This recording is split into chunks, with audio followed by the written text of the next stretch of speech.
तो नमस्कार साथियों, कैसे हैं आप लोग। उम्मीद करता हूँ कि बहुत ही अच्छे होंगे। तो आज की इस वीडियो में हम बात करेंगे प्रैक्टिस सीट के बारे में। अच्छा, मैं चीज़ें वही बताऊंगा जो काम की है। और प्रैक्टिस सेट एक ऐसी चीज़ है जो आपकी तैयारी में चार चांद लगाने की काम करेंगे।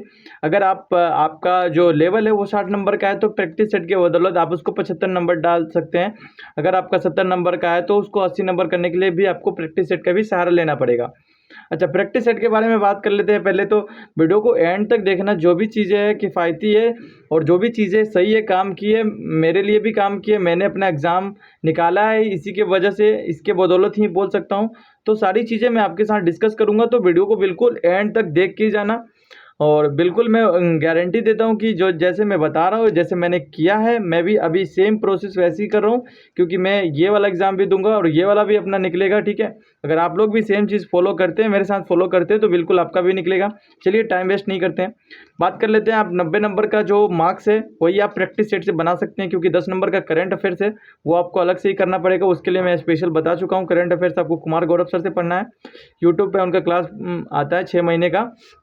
6 महीने का करना है और एक एक महीने का जो करंट अफेयर्स है वो करना है, ठीक है। अच्छा, इसके अलावा जो 12 नंबर मैथ और रीजनिंग मिला के पूछेंगे वो आपका करंट अफेयर से बन जाएगा, जो सॉरी प्रैक्टिस सेट से बन जाएगा। बहुत सारे स्टूडेंट बोलते हैं कि हमारे पास टेक्स्ट बुक का प्रैक्टिस सेट है, क्या हम ऑफलाइन प्रैक्टिस सेट ले या उससे काम हो जाएगा। देखिए, I would like to prefer for only this exam कि आप ऑफलाइन प्रैक्टिस सेट ले लो। ज़्यादा महंगा आता नहीं है, 300-400 रुपये का प्रैक्टिस सेट है। चक्षु पब्लिकेशन, मैंने वीडियो के डिस्क्रिप्शन में उसका लिंक दे रखा है। अगर आपके पास ये वाला भी है तो ये वाला भी चलेगा, कोई और भी है तो वो भी चलेगा। बस प्रैक्टिस सेट होना चाहिए जिसमें प्रीवियस ईयर का कंपाइलेशन होना चाहिए और नए क्वेश्चन जो है, मतलब जो वो सेट बनाया है वो उसी पैटर्न पे होना चाहिए जिस पैटर्न पे बिहार पुलिस का एग्जाम होता है। बस इतना ही, ठीक है। पहले से भी आपके पास तो कोई दिक्कत नहीं है, आप उससे भी कर सकते हैं। मैथ और रीजनिंग का क्वेश्चन सॉल्व करने का जो मतलब क्यों सॉल्व करना है मैं आपको वो बता देता हूँ कि इसमें एक गेम खेलता है एक फैक्टर, उसका नाम है नॉर्मलाइजेशन। और ये पिछले साल से लागू हुआ है, जिससे मैं सुना हूँ कि बहुत सारे स्टूडेंट ऐसा बोल रहे हैं कि मैंने 55 करके आए थे, मैंने 60 करके आए थे, मेरा रिजल्ट हो गया। मैंने 52-53 नंबर करके आए थे, मेरा रिजल्ट हो गया। और मैं समझता हूँ कि दैट्स ओनली वाई कि वो मैथ और रीजनिंग का सारा क्वेश्चन सही करके आते हैं। और जो मतलब ये पार्षद है, केंद्रीय चयन पार्षद है, वो समझते हैं कि मैथ और रीजनिंग का क्वेश्चन जो टफ होता है और ये वही बच्चे कर पाते हैं जिनका दिमाग अच्छा होता है, अच्छा काम करता है। और जाहिर सी बात है, नॉर्मलाइजेशन में नंबर भी उनको ही दिया जाता है जिनको जो बोर्ड है वो ब्रिलियंट स्टूडेंट समझते हैं। तो मैथ और रीजनिंग आपको अगर करना है पूरे में पूरे, तो आपको इनके लिए एक्स्ट्रा किसी क्लास की ज़रूरत नहीं है। आपको वहाँ से बस सिलेबस पे थोड़ा बहुत जो चैप्टर 3-4 चैप्टर है उसका वीडियो लेक्चर देख लेना है। अगर आपने पहले से मैथ नहीं पढ़ा है तब, अगर आप पहले से गवर्नमेंट जॉब की तैयारी करते हैं, आप पहले से मैथ पढ़ रहे हैं, तो आपको अब करने की कोई ज़रूरत नहीं है। फ्रेशर है तो सिलेबस में देख लीजिए किन किन सब्जेक्ट कौन कौन सा चैप्टर है मैथ का, उसको आप कंप्लीट कीजिए। उधर वीडियो लेक्चर के मतलब जिस भी टीचर से आपको समझ में आ रहा है, अगर आपको नहीं पता है किस टीचर से पढ़ना है तो मैं आप कमेंट कीजिए, मैं आपके लिए वीडियो बना दूंगा, ठीक है। और वो चैप्टर कंप्लीट करके आइए, सेट दीजिए, 12-13 नंबर अपने फिक्स कीजिए, पूरे में से पूरे मार्क्स बना के आइए और 12 नंबर का 20 नंबर एग्जाम में लीजिए, ठीक है, नॉर्मलाइजेशन में। इसके अलावा हिंदी और इंग्लिश मिला के 20 नंबर के पूछे जाएंगे।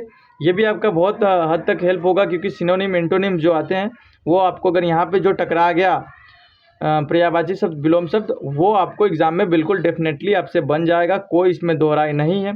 तो ये भी आपका यहीं से क्लियर हो जाएगा, ठीक है। इसके लिए जो मैराथन टाइप क्लास चलती रहती है, मैंने वो किया था हिंदी के नवीन सर, और इंग्लिश में आपको खुद करवा दूंगा क्योंकि मैं एक एसएससी का कैंडिडेट रहा हूँ, तो मेरा इंग्लिश अच्छा है, ठीक ठाक है, ठीक है। एक मिनट। अच्छा, इसके अलावा हम बात कर लेते हैं जो अपना साइंस का पोर्शन है, जिसमें 34-35 नंबर का जो पोर्शन है ये पूछा जाता है साइंस से। तो ये भी आपका प्रैक्टिस सेट से बहुत हद तक क्लियर हो जाएगा, क्योंकि मैं ऐसा अनुभव किया हूँ कि मेरे साइंस में लगभग 33-34 नंबर आए हुए हैं, पूरे के पूरे सही थे। केमिस्ट्री में एक क्वेश्चन गलत किया था मैंने, मुझे अभी भी याद है। वो शायद जैसे कि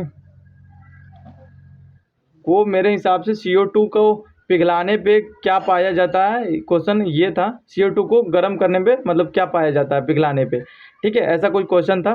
तो वो मैं आपको बहुत अच्छे से नहीं बता पा रहा हूँ, लेकिन मैं बता दूंगा, ठीक है। तो ये मेरा हुआ था इसलिए क्योंकि मैंने प्रैक्टिस सेट में जितने भी साइंस के क्वेश्चन आए थे वो सारे क्लियर किए थे, ठीक है, बहुत अच्छे से। उसका जो एनालिसिस है वो करता था। अब मैं आपको सबसे इम्पोर्टेंट चीज़ ये बता रहा हूँ कि आपको सेट लगाने कैसे हैं, ठीक है। अच्छा, बहुत सारे स्टूडेंट ये है जो फ्रेशर है, अभी एग्ज़ाम की तैयारी करना चाह रहे हैं, वो सोच रहे हैं कि मैं सेट लगा के देख लेता हूँ मेरे कितने नंबर आ रहे हैं, उसके हिसाब से मैं तैयारी करूँगा।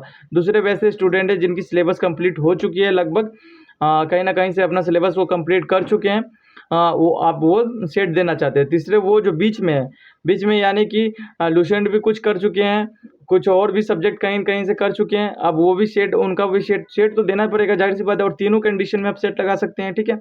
अब आपको कैसे सेट लगाना है वो मैं बता रहा हूँ। आपको क्या है ना कि सेट में जो भी आप सेट देते हैं, ठीक है, एक सेट दिया उसमें पूरे तरह से लिखना है भाई, कोई ऐसा बुक से कोई मोहब्बत नहीं, पूरे तरह से आपको लिख के सेट देना है, ठीक है। अच्छा, एक चीज़ और है कि आप तुक्का मारना है आपको, जो क्वेश्चन आ रहे हैं उसको भी बनाना है, जो क्वेश्चन नहीं आ रहे उसको भी बनाना है तुक्का मार के, ठीक है। लेकिन आप उस तुक्के वाले क्वेश्चन को टिक कर देना ऐसे कि ये क्वेश्चन मेरे से नहीं बना है, मैंने इसको तुक्का मारा है। अब बाद में जो 60 नंबर 65 नंबर, इससे क्या होगा कि इसमें नेगेटिव मार्किंग तो होती नहीं है, और स्कोर इसमें अगर सेट में अच्छा आएगा तो आपको एक मोटिवेशन मिलेगी, आपको अच्छा लगेगा, पढ़ाई की तरफ इंटरेस्ट जागेगा। इसलिए मैं बोला तुक्का मार देना, ठीक है। और जो भी क्वेश्चन आपने तुक्का मारा, जो क्वेश्चन आपका गलत हुआ है उसको बहुत अच्छे से जाके एनालाइज करना है, ठीक है। ये एक्स्ट्रा फैक्ट जो इसका दिया रहता है, ये चीज़ एक एक चीज़ लाइन बाय लाइन आपको पड़ जाना है। इसमें 1 घंटा, डेढ़ घंटा जितना भी समय लगे, लेकिन आपको नहीं छोड़ना है जब तक आप पूरा का पूरा उसमें क्लियर ना कर लो, ठीक है। इस तरीके से आपको सेट मारना है, और जिन भी स्टूडेंट का सेट में क्वेश्चन नंबर नहीं बढ़ रहा है वो इस तरीके से सेट लगाए, ठीक है, उनका नंबर डेफिनेटली बढ़ जाएगा। 4 या 5 सेट के बाद उनका नंबर 3 से 4 नंबर बढ़ जाएगा, ठीक है, एकदम गारंटी है। फर्दर आपको कोई भी डाउट रहे आप कॉमेंट सेक्शन में पूछ सकते हैं। वीडियो को लाइक कर दीजिए, चैनल को सब्सक्राइब